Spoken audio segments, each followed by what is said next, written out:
नोटांच्या तुकड्यांचा ट्रक जळून खाक, घटनास्थळी नागरिकांची गर्दी। विधानसभा निवडणुकीची रणधुमाळी सुरू असताना ठिकठिकाणी पोलिसांच्या तपासणीत मोठ्या प्रमाणावर रोकड पकडली जात आहे। अशातच विविध प्रकारच्या नोटांच्या तुकड्यांनी भरलेला एक ट्रक जळून खाक झाल्याचं कळताच खळबळ माजली आहे।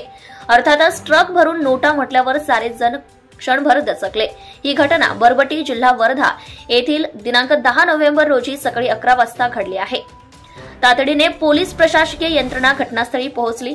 याविषयीची माहिती मिळताच आसपासच्या गावातील लोकांनी या ठिकाणी गर्दी केली। तर्कवितर्क लावले जाऊ लागले।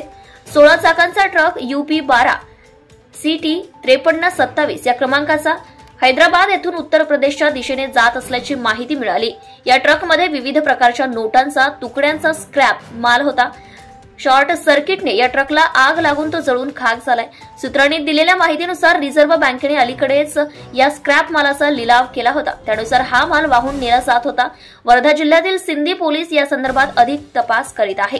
Bureau reporter Ravindra Parise, Navswarajya news, उपजिल्हा प्रतिनिधी, Wardha. Subscribe now and press the bell icon. Never miss an update.